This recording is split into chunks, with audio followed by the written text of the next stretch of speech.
Hello, everybody, and welcome to Chapter 4. So, Chapter 4 is called Ethics and Social Responsibility Marketing. So, Chapter 4 deals with the ethical context within which marketing activities take place.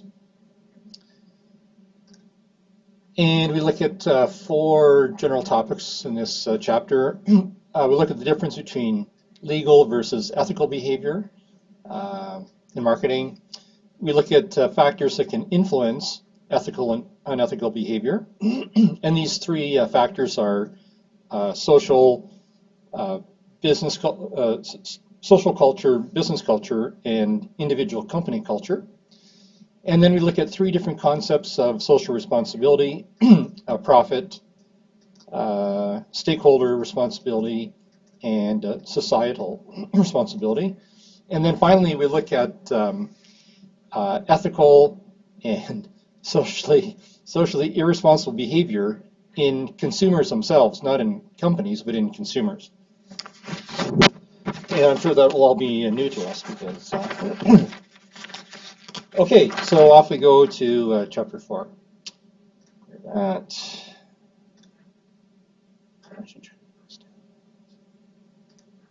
Oops. Oh, I'm going to skip this. Oops. Okay, so we draw a distinction between law versus ethics. And we know that laws are court enforceable versions of societal values and standards. And ethics are societal values and standards, but they're not court enforceable. So ethics deals with the rules we use to fill in gaps in behavior that are not covered by laws. So I'm just going to skip on to the next slide, and then I'll come back to this one. So the book on page 105 creates a little bit of a matrix of ethical and legal behavior. So we create a little 2x2 matrix. So on the x-axis we have legality. Our actions can either be illegal or legal. And on the y-axis we have ethical or unethical conduct.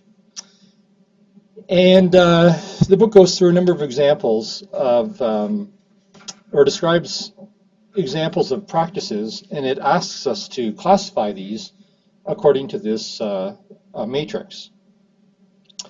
So some of these are not quite as, they're not written quite as clearly as I would like, but anyways, so one example the book talks about is something called bid rigging, where competitors are bidding on a contract, and the different competitors collude with one another to decide who's going to get the winning price, and maybe there's some kickbacks there to the guys that lose.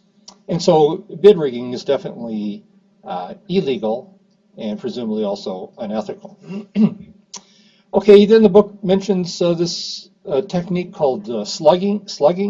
And slugging is where somebody pretends to be doing some research, and once they kind of got the customer interested in participating in the research, then the pitch really turns into a marketing pitch.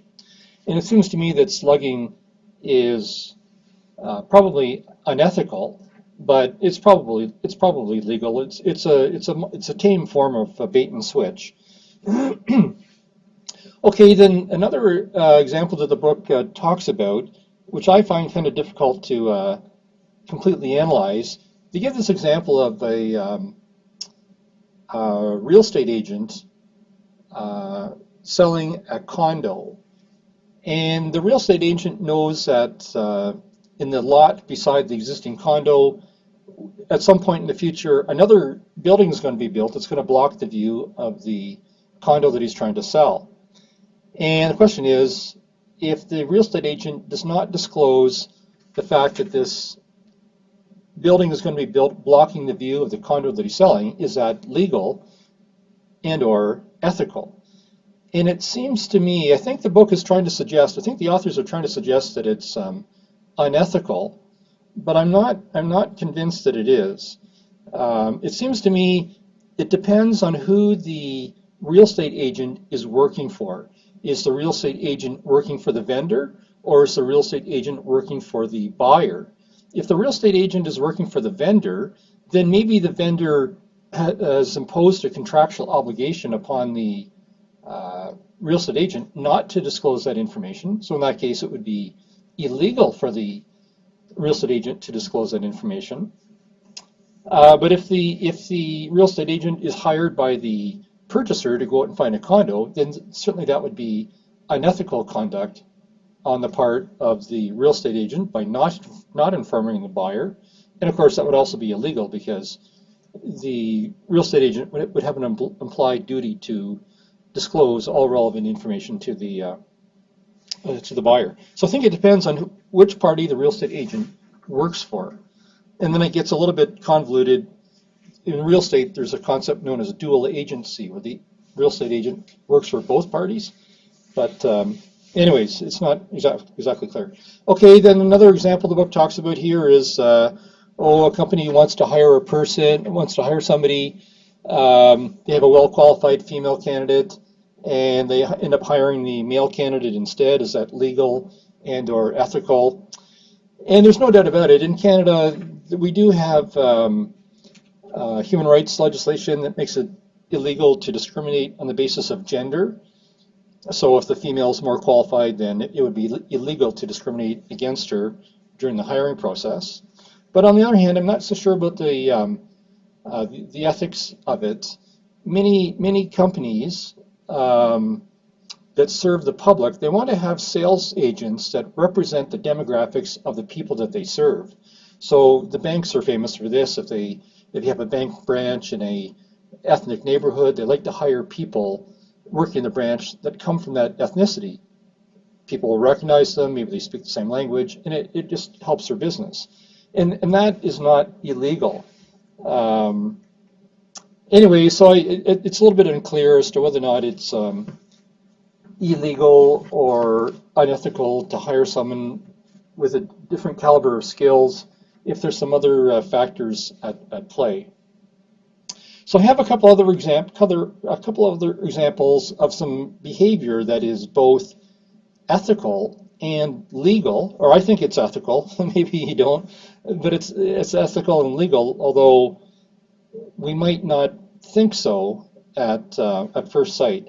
So, for example, and for those of you that are in business law class this term, we'll come back to this in business law. But although in Canada it is illegal to discriminate on the basis of gender and age and marital status and all these factors during the employment processes, hiring, training, whatnot, it is not illegal to discriminate against someone on the basis of their attractiveness. If you have two candidates for a job, a good-looking one and a plain-looking one, it is not illegal in Canada to discriminate, or in the United States, to discriminate against somebody or in favor of another person on the basis of their attractiveness. That is not a human rights violation in Canada or the United States. Okay, then another example that I thought I'd bring to your attention because it's a common one, and it's a practice known as price discrimination. I think we cover that in microeconomics, but we'll come back to it later in marketing as well. So price discrimination is where a vendor sells the same product to two different buyers at a different price. And on the one hand, so this is it sounds unethical, but it's extremely common, and sometimes it's illegal and sometimes it's not. So some good examples of it being legal are when movie theaters have a different price for children and seniors than the price that they charge teenagers and adults. They're watching the same movie, but they get charged different price. We would think that that's ethical behavior, and it's certainly legal in that sense, but there are some other circumstances where price discrimination can be illegal. However, it's a tough one to define. Anyways, the point is, in marketing and any aspects of business and any aspects of life, we often come across these difficult situations where we have to think about the legality and the morality of our conduct. Okay, okay, okay. So the book on page 106 talks a little bit about current perceptions of ethical behavior, and it says Canadian research shows that most business students feel that the ethical standards of business have declined over the years and believe the situation is not likely to improve in the future unless actions are taken. So there's this perception amongst students that ethical standards in business have declined over the years. Is that true or not? In my personal opinion is it's probably not true.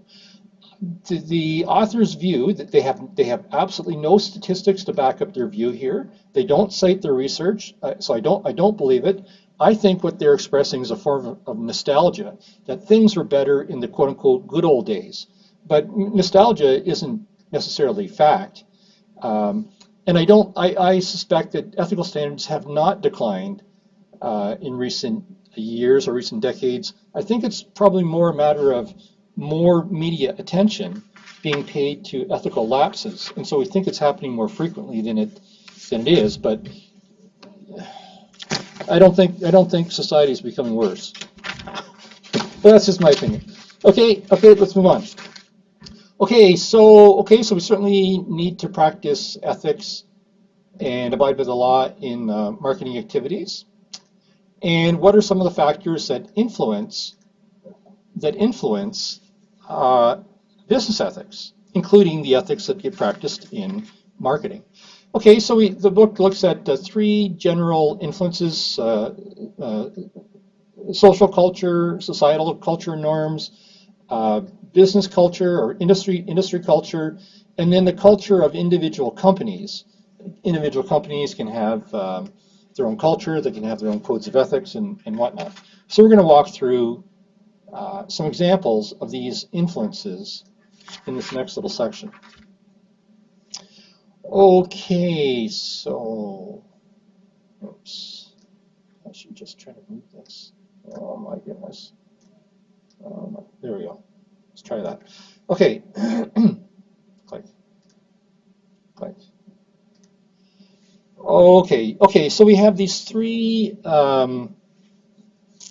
influences on our ethical behavior: general social culture, general business culture, and then the culture of individual business organizations, or organizations, could be nonprofit. Okay, so when we talk about the societal norms, we know that different cultures have different practices, and this observation is probably most famously captured by the saying, "In Rome, do as the Romans do." And so the book gives us some examples of some behavior, business practice behavior that we think is wrong in Canada. In Canadian culture, so restraints on trade, price fixing, marketing unsafe products. We certainly have laws prohibiting those kind of activities, but the laws reflect our culture. And then there's obviously different cultures have different practices. And the book mentions piracy. Intellectual property piracy is more common in,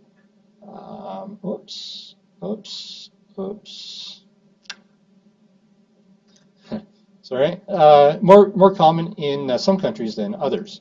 So in China, piracy isn't viewed as a bad thing, it's viewed as a positive thing. So in China, if somebody sets up a fake Apple store selling Apple or fake Apple products, or manufacture any kind of fake stuff, that's viewed as exhibiting entrepreneurialism. We all like to see entrepreneurs start up new businesses, and in China, piracy is a positive thing rather than a negative thing. And it's because they come from a different culture. In China, there's a whole lot more people in China than there are in every other country except India. Individual rights aren't relevant in China. So we have intellectual property rights to protect the economic interests of people that invent creative things, copyright, patents, trademarks. But that only makes sense in cultures where individual rights are relevant, but that's not the case in China. Individual rights, it's not a cultural value. Okay, then another example of a general societal cultural difference between North America and another country. My little example comes from Japan. So, in Canada, in North America, and in Christian countries, we have this holiday called Christmas. But Japan is not a Christian country. And so in Japan, Christmas is not about Christianity.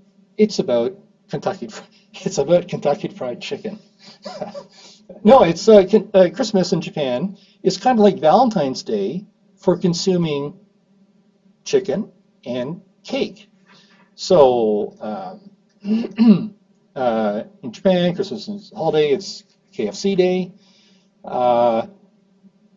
Christmas is coming, so it's time to reserve fried chicken and cake in Japan. So I have a little video. If anyone's interested in seeing it, I have a little video about this chicken culture at Christmas time in Japan, and I have this video loaded or linked to the Moodle site for this chapter. So if you're interested in seeing how they celebrate the Christmas in Japan, you can go watch this video. And this video comes from 2015, so it's quite recent. Okay, so let's so if we were marketing food products in Japan around the Christmas season, maybe we want to get into the chicken and cake business around Christmas time. Forget the gifts. They get the chicken. Okay. Okay, so we also have the influence of business culture on the ethics of employees. And there's no end of differences in business cultures, as there is no end of differences between just general societal cultures. So one example of a business cultural difference between Canada and someplace else is as follows. So in Canada, the legal working age across the provinces is somewhere between the age of 14 and 16. Different provinces have different minimum ages at which young people can work. There are some exceptions for family-run businesses and farms and whatnot, but the general minimum working age in Canada is between 14 and 16. So that's not the case in some other cultures. So I saw very recently an interesting video article about child labor practices in Bolivia. And in Bolivia, the legal working age, I believe it's 12, and some people are trying to reduce it down to 10, and I believe there's some examples of kids as young as 6 working. They're working, earning money. It's a different culture, a different business culture. Hiring kids instead of kids going to school, you start working when you're 6, 7, 8, 9, 10 years old. So if anyone's interested in watching this very brief video, it's only 7 minutes long. I also have the link to it in Moodle. And it's really, I'm not saying the Bolivians are bad. I mean, some people certainly think they're robbing children of their childhood by making them work when they're young. But if you watch the video, it's an interesting video. If you just watch it from a neutral point of view, it's kind of an interesting video. Okay. So let's just move on. Okay, so it's more differences in business culture practices.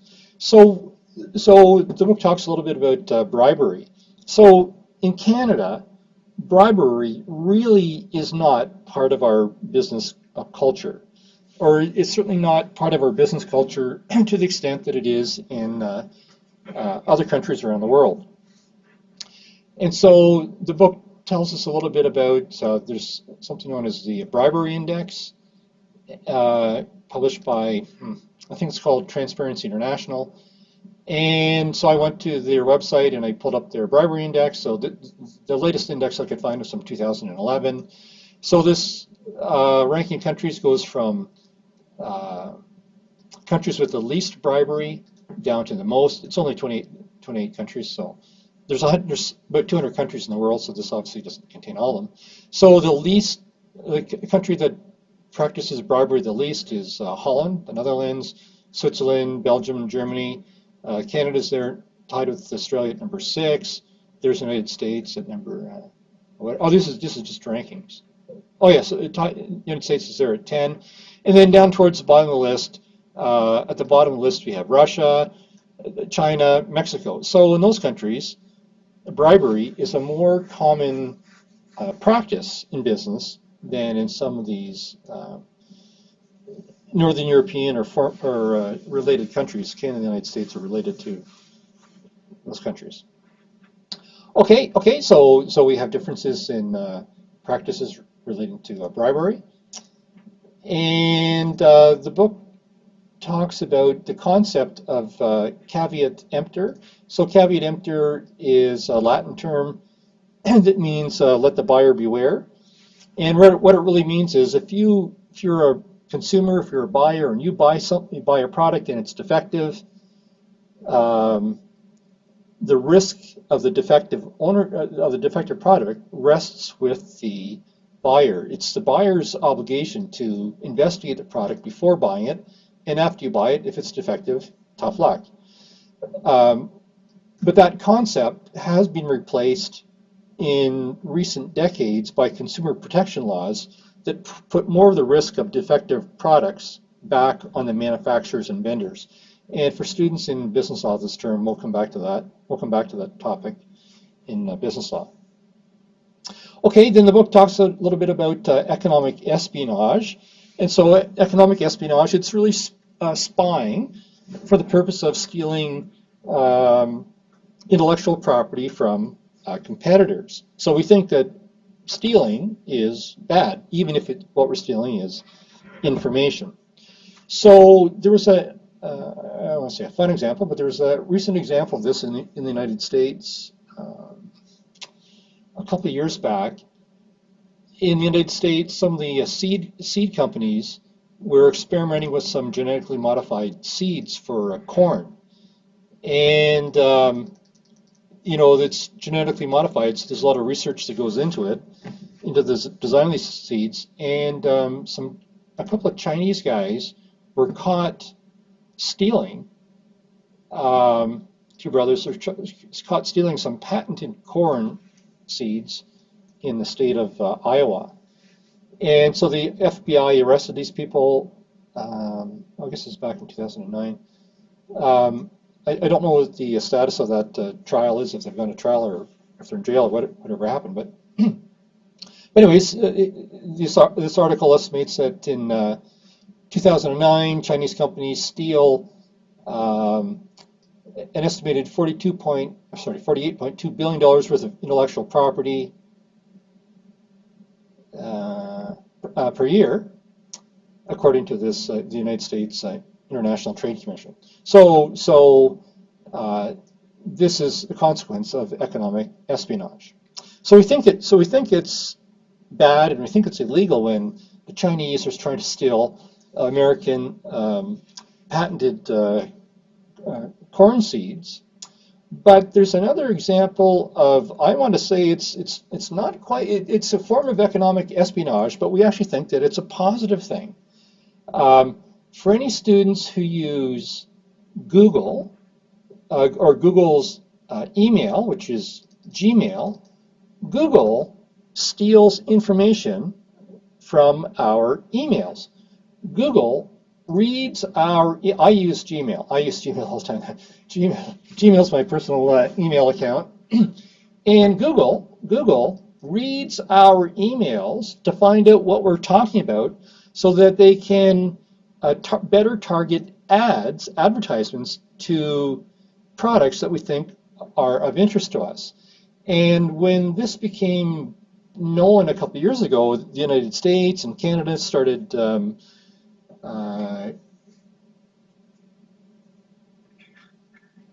police investigations against Google because they said, hey, you're stealing information, this is illegal. So what Google went out and did is they went and changed their terms of service for Gmail so that when you sign up for a Gmail account now, it tells you that they updated the terms of service saying, hey, our automated systems analyze your content, including your emails, to provide you personally relevant product features such as customized search results, tailored advertising, spam and malware detection. So Google is telling us that they're doing this to us, although we might not really be aware of it because we don't always read the fine print of these services that we use. Anyways, but it seems to me that this is a kind of economic espionage. They're spying on us in order to sell advertisements to advertisers that they think will be of interest to us. Some people say that's a fair deal. If you get Gmail for free, so you have to pay them somehow, and the way you pay them is giving information about yourself. Anyways, it's an interesting topic. So the book talks about different countries in the world having different levels of corruption, and there's an organization called Transparency International that ranks countries around the world and on the basis of how corrupt they are. I suspect corruption really means primarily bribery, although not necessarily entirely bribery, but I think it'd be mainly bribery. So I went out and got this map from Transparency International about the most corrupt countries in the world, and here we go. So if you're at if you're a country in yellow, you're kind of the do-gooders of the world, and if you're red, or if you're practically dark red, North Korea, I don't know if that's Yemen or Somalia, you're kind of on the corrupt side of things. And so we can see that in most countries of the world, Russia, China, some of those Eastern European countries, a whole bunch of Africa is kind of towards the more corrupt end of the scale, but we do have some do-gooders out there. And so I went and got the list of all the top 20 least corrupt countries in the world. So we have a bunch of Northern Europeans, so Denmark, Finland, Sweden, a bunch of Scandinavians. New Zealanders are in there. Canada's in there at number 10th least corrupt country. United States is at number 20. And then we have the most corrupt countries in the world, and this is always kind of fun. So we have, the most corrupt country in the world is, most corrupt country in the world is Somalia, followed by North Korea. North Korea is kind of a funny country, but anyways, so we got the North Koreans in there, not the South Koreans, the North Koreans. Cambodia, Myanmar, otherwise known as Burma, Venezuela, Uzbekistan, Iraq, Afghanistan, fairly corrupt according to Transparency International. Okay, so back we go. So the third influence on ethics, besides society as a whole and besides industry practices, the third influence on our ethics can be the culture of our individual employer, otherwise known as sort of the corporate culture of the individual business. So the company itself can set standards for ethical behavior for its employees to follow, and corporate culture is the shared values and beliefs and purposes of the employees that affects individual and group behavior. And the book mentions that, I think the book mentions that in the United States, 60% of companies have a code of ethics, and in Europe it's about 50%. So one way that companies can try to positively influence the behavior of their employees is through adopting a code of ethics. So for those of you who follow the news, you'll remember that in the fall of 2015, the big German automotive company Volkswagen was embroiled in a scandal. They said their vehicles their diesel vehicles were environmentally friendly, and they did not emit pollution above a certain standard. And then they got caught cheating with their pollution control devices.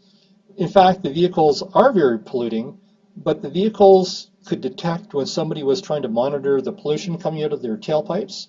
And when the car's computer detected that they were being monitored, the software spit out false data going into the computers, and so it made it look like the cars were clean burning, but in fact they weren't. So Volkswagen has a code of ethics, and their code of ethics says, it's almost a 30-page code of ethics. So their code of ethics says lots of stuff, but it says, general conduct requirements. Each of our employees shall make sure that his or her demeanor in public does not damage the reputation of the Volkswagen Group.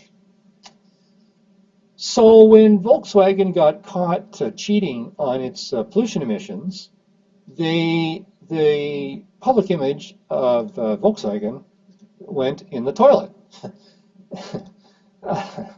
And so Volkswagen got caught, and the president stepped down, and they have a new president. The president came from a competitor. I think the new president came from a Peugeot or Volvo. Volkswagen admitted it's been cheating on its emission tests in the United States. The United States Environmental Protection Agency discovered that there were 482,000 vehicles that had these falsified emissions, and then Volkswagen finally admitted that there were 11 million vehicles worldwide that were sending out false pollution emission results. So the question is, even though a company has a code of ethics, how effective is it in influencing employee behaviors? So we would certainly say in the case of Volkswagen here, it was not particularly effective, given that they got caught cheating 11 million times. anyways, so we have these code of ethics, and sometimes they work, perhaps, and sometimes not. Okay. So another way that individual companies can positively influence the behavior of their employees, it's not simply from having a written code of ethics, but it's by having a good role models by the managers and supervisors and coworkers. And it may be that informal influence has more effect on behavior than a written code of ethics. Okay, and then we have this concept of whistleblowers. So whistleblowers are employees that rat out their employers when their employers cheat on things. That's not what happened with the Volkswagen. With Volkswagen, Volkswagen was caught by the American government. But there's no doubt about it. If you kind of follow the Volkswagen issue, a fair number of employees knew that Volkswagen had been cheating on their pollution emissions for a number of years. Okay, so it's kind of on this theme of a code of ethics. The book has an example of some code of ethics used by marketing associations in the United States and Canada. And I know it's kind of fine print in the book, and it's a little bit hard to read, but I think it is interesting to read these blurbs or excerpts from the Code of Ethics from these marketing associations.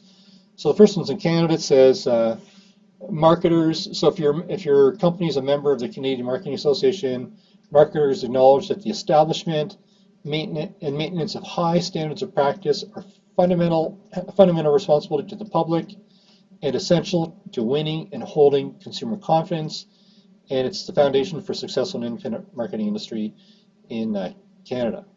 And members of the Canadian Marketing Association recognize an obligation to consumers and the businesses they serve to practice the highest standards of honesty, truth, accuracy, fairness, and professionalism. So presumably, Volkswagen was not a member of the Canadian Marketing Association, or if they were, they suffered an ethical lapse.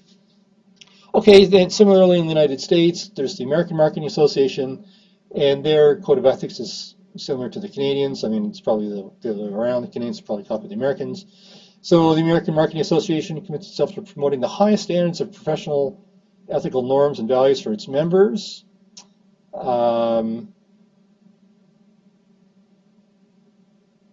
As marketers, we recognize we not only serve our organizations, but act as stewards of society in creating, facilitating, and executing the transactions that are part of our greater economy. Marketers are expected to embrace the highest professional ethical norms and ethical values implied by our responsibility towards multiple stakeholders, meaning customers, employees, investors, peers, retailers, regulators, and the host community they operate in. Okay. So at the end of the day, despite the influence of society and despite the influence of business, the industry we operate in, and our employer's own culture, at the end of the day, ethical choices are made by individual people. And the book gives us identifies these two broad classes of moral philosophy. One is known as moral idealism, and the other is known as utilitarianism. So moral idealism really says that certain rights or duties are universal regardless of the outcome. So it really means, so a good example of this is, we should always tell the truth. It's good for us always to tell the truth. Why? Because that's just, truth-telling is an ideal. Utilitarianism, and students from microeconomics will recognize the presence of utility. Utilitarianism really says we should undertake actions that provide the greatest good for the greatest number. And so when we decide on conduct, we should use a kind of calculus to estimate the costs and the benefits associated with the consequence of the behavior. So an example of utilitarianism is, so with moral idealism, we say it's good to always tell the truth. And with utilitarianism, we would say it's good to tell the truth only when there's a net benefit from doing so. So utilitarianism is kind of contingent on the cost-benefit calculus, whereas moral idealism, there's no calculus involved. It's just following the principle. So this difference between these two broad approaches to moral philosophy, idealism versus utilitarianism, is kind of based on another distinction that we find in our culture. Our culture has a distinction between value versus worth. And value means things are a means to an end. So things have value because they're useful. And then we have this concept of worth, and worth says that things are an end in themselves. And we often draw a distinction between people versus things. We say that things have value, things have use, but people have worth, because people are an end in themselves. We're not here to be used. We're not here to be used at the end of the day. Okay, so next little section moves on from ethics to social responsibility, which is kind of a variation on ethics. Oops. Okay, so social responsibility is the concept that organizations are a part of larger society, and organizations are accountable to the society that they are members of. And so we have three different concepts of social responsibility, or three different versions of social responsibility. We have profit responsibility, we have stakeholder responsibility, and we have societal responsibility. And there's a little chart in the book here that tries to bring them all together. I don't know if it works or not, but here's a profit responsibility, stakeholder responsibility. So profit responsibility, the responsibility is to the shareholders of the business to maximize profits, as I would suspect. Stakeholder responsibility says that the business is accountable to its multiple stakeholders, and the multiple stakeholders are customers, employees, suppliers and distributors, and also to the owners as well, because owners are also part of the stakeholder group. And then the third form of social responsibility is a responsibility to society. And when we talk about responsibility to society, we mean a responsibility towards the book calls it the ecological environment. I'm going to say it's the natural environment, it's nature. So we have a responsibility to preserve and enhance and not harm the natural environment. And we also have responsibility towards serving the general public. Okay, and then the book goes through a number of examples of marketing practices reflective of social responsibility. Okay, so we have this concept of the triple bottom line. So the triple bottom line is where organizations take into account the effect on people, so the effect of their operations on people, on the environment, and on profitability. So those three factors, people, profits, and the planet, constitute the triple bottom line. So if anyone's interested in learning a little bit more about the triple bottom line, there's an organization in the United States that certifies businesses on their quote-unquote triple bottom line. And if you do a good job of that, then you can get the certification as a so-called B Corporation, and B stands for benefit. So in Moodle, I have a video link to the B Corporation website that explains a little bit about what they're aspiring to do. Even though this is an American organization that grants this B Corp certification, and if you watch the little video, you'll see that there are companies, not only in the United States, but also in Canada and in Europe that have this certification. Personally, I've never seen any Canadian companies kind of display their B certification, but I have seen some American companies. If you see any advertisements from Ben & Jerry's ice cream, they'll have a little symbol saying, hey, we're B Corporation certified. And there's some other companies there that you might recognize, so you might want to watch this. It's a short video. Okay. So another way that companies exhibit social responsibility is by engaging in green marketing. So green marketing is exactly what we think it is. It's companies marketing their products on the basis of the environmental friendliness of their products or their production process. And there's no end of examples of companies that sort of tout their green features. We'll see on a box of cereal, it'll say, hey, 50% of this cardboard box came from recycled materials, or our factories use green energy, it's wind powered or solar powered energy. There's lots and lots of companies that promote themselves on the basis of their green recycled products or using green energy. Okay, then there's also an international organization called ISO. There's an ISO 14001 certification that can verify that the manufacturing process used by the company is environmentally friendly.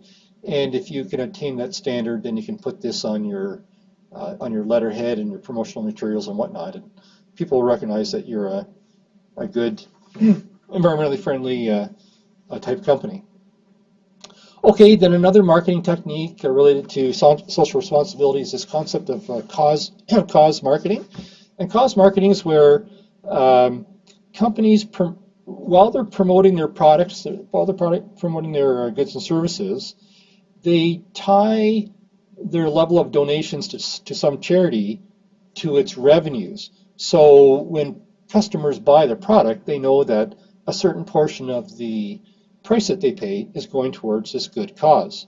So it's really an example. It really means that companies are using so-called do-gooderism to help market its products. So if you're interested in seeing an example of this, and I know there's no end of examples of these either, but if you're interested in seeing another example of a company that does this, I have a brief video of an American eyeglass company. The company's called Warby Parker. You might not have heard of them. But anyways, Warby Parker is an online eyeglass company. They sell eyeglasses. And as part of their marketing program, right from day one, they've engaged in cause marketing using the slogan, buy a pair, give a pair. And so what they do is, if you buy a pair of glasses from Warby Parker, they will, I don't know if they actually donate a free pair to an underdeveloped country. Oops, oh, I guess I don't have it. Or they sell a pair to a vendor in a less developed country at a low price. And so the vendor in the underdeveloped country can make a business out of selling these glasses. Anyways, this Warby Parker company started in 2010, and by mid 2014, they had donated 1 million pair of glasses. So that means they sold 1 million pair of glasses, and they donated another 1 million pair to poor countries. Anyways, this is another very brief video just talking about this company. I noticed recently that this company does not like the concept of cause marketing.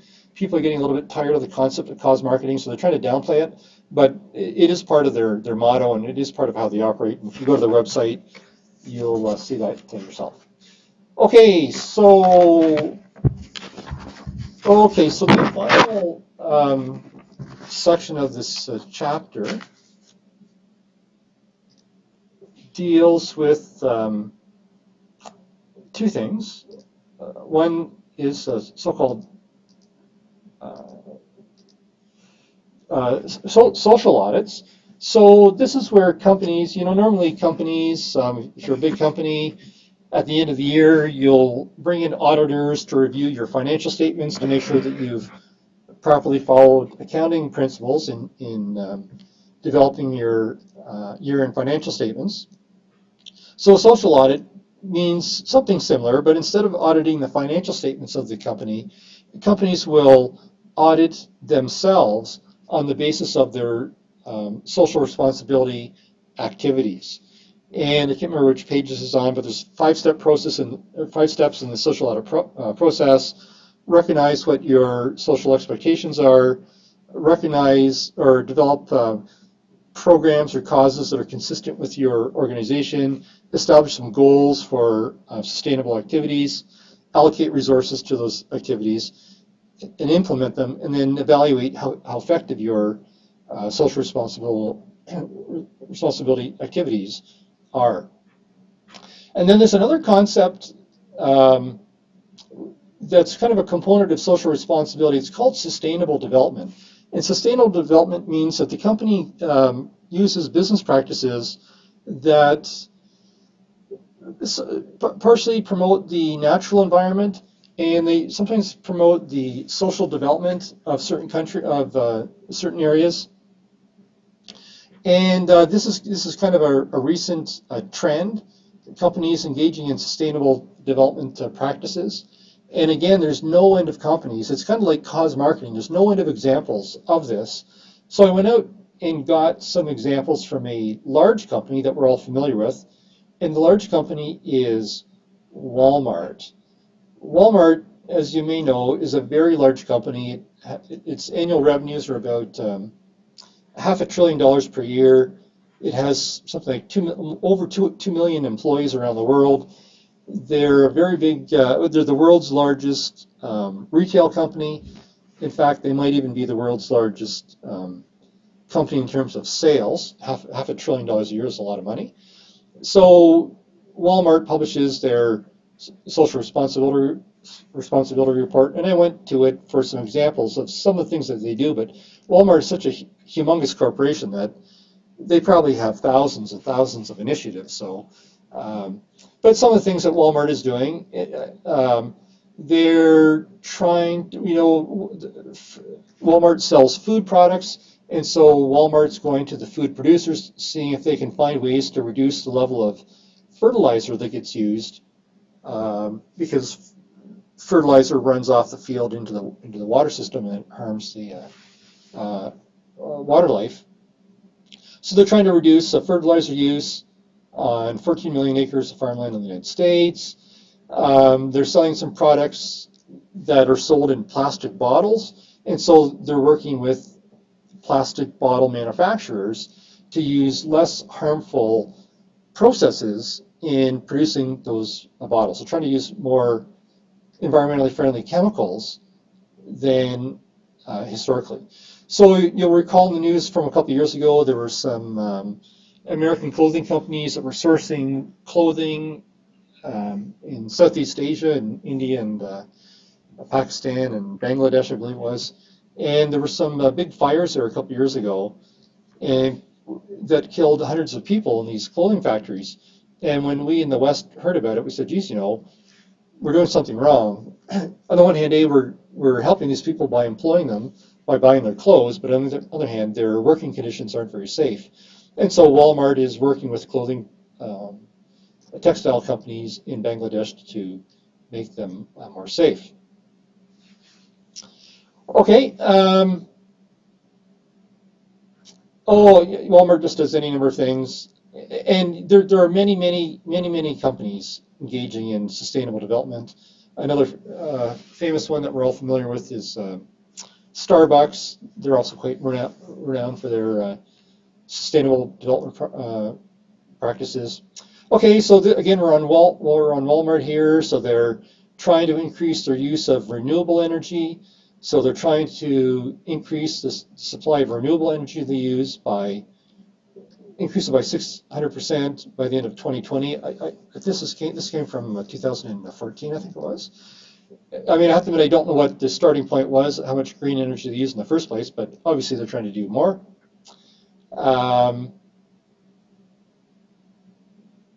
Anyways, there's no end of companies trying to engage in sustainable development. And so this is kind of the positive aspect of sustainable development, trying to encourage more environmentally friendly practices and hiring practices and work standards practices. But then there's also a negative side of organizations trying to reduce the use of products that are produced in environmentally unfriendly means. And we probably don't, for most of us, don't even know what palm oil is, but it's an oil that comes from palm trees.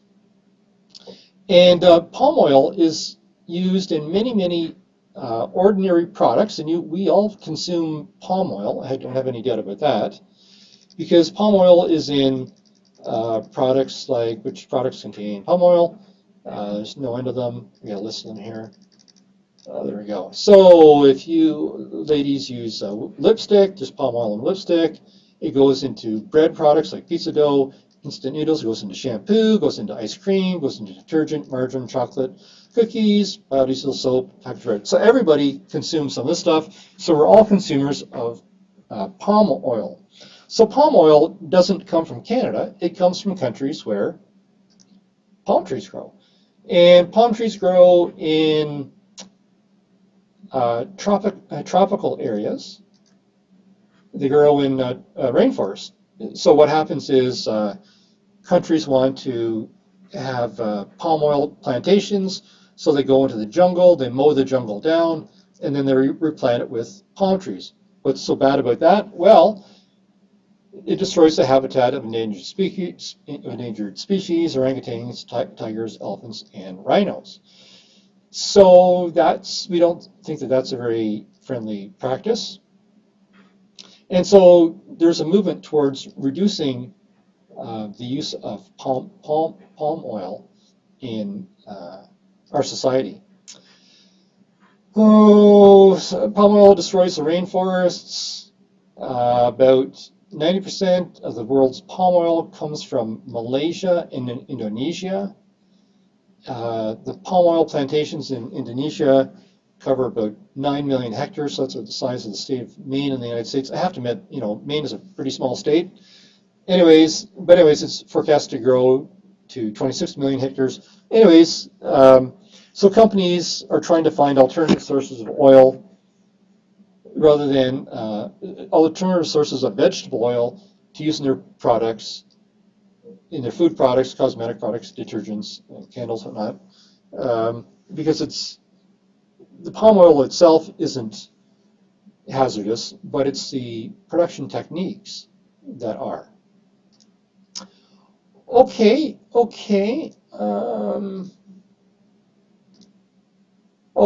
So just two final things here. Oh yeah, I forgot.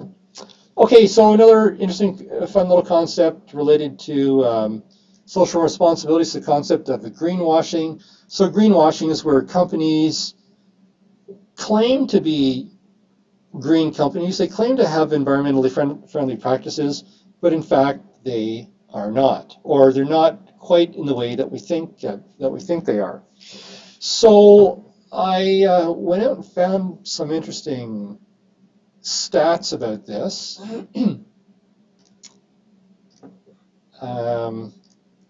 Oops, let me just find it. There we go. So these stats come from 2010, so they're a few years old, so things may very well have changed since then, or presumably for the better. So greenwashing is companies claiming to have green products, to be using green energy, to use environmentally friendly practices in the production of their products, but in fact they're not. And so these stats come from 2010.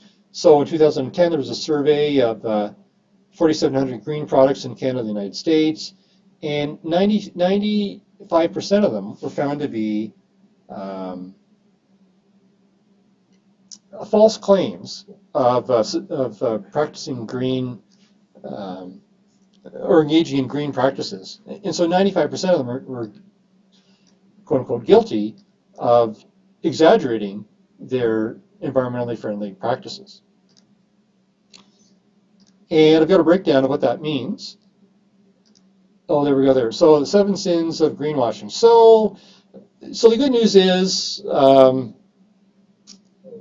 cardboard we use in our packaging is 100% recycled material. So that's the good news. The bad news is the stuff we make that's inside the package is not environmentally friendly at all, or the production process is not environmentally friendly. So you can have these trade-offs between, you've got some minor green packaging and you've got the major environmentally harmful cookies over here, cookies made from palm oil. Okay, or companies making claims but they don't actually prove it.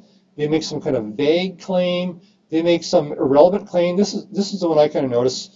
Or this is the one that I kind of suspect happens lots. You see a product that says, "Hey, we're 100% salt-free," like a food product. But if you're marketing bottled water, and water doesn't have any salt in it in the first place, then marketing your product as salt-free is kind of irrelevant. Well, the same kind of thing can happen in the green side of marketing.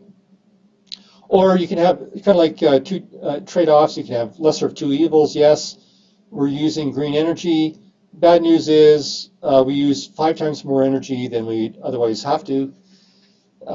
Fibbing, so companies exaggerating about what their green practices are, and or just having false labeling. And another good example of green market or greenwashing comes right here from, not only does it come from Alberta, it comes from northern Alberta. And it's the concept of so-called, actually we can't just blame Alberta. The mere fact that the oil sands are located in Alberta doesn't necessarily mean that Albertans are the ones that are responsible for this marketing. But we have this concept, it's been around for a number of years, of so-called ethical oil. And Canadian oil, even though it comes from these oil sands, is sometimes marketed as quote-unquote ethical oil. And what that means is a lot of the oil that comes from the world comes from the Middle East. It comes from Saudi Arabia, it comes from Iraq, it comes from Iran.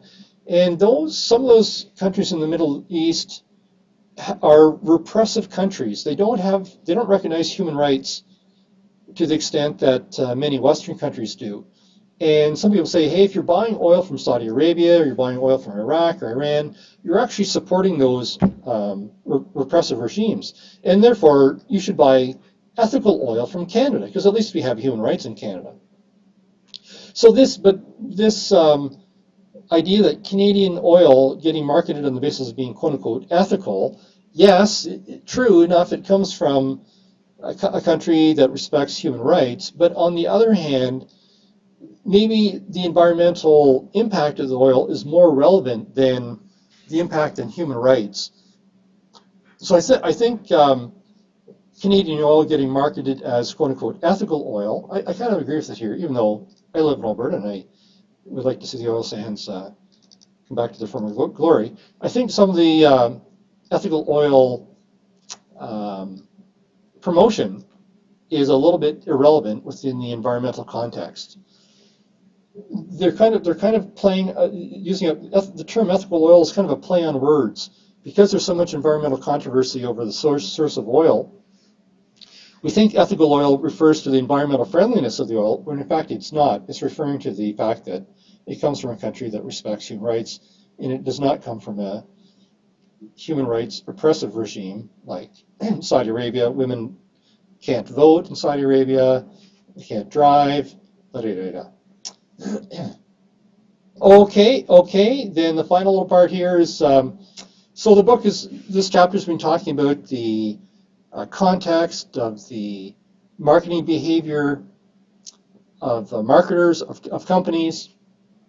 And the final part just mentions that, geez, even though companies often try to act in an ethical way, and sometimes there's lapses, like the Volkswagen, the 11 million cheating vehicles from Volkswagen, consumers also have an obligation and responsibility to not act unethically.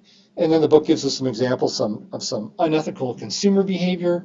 So, for example, illegal downloading of music and videos, illegally copying software,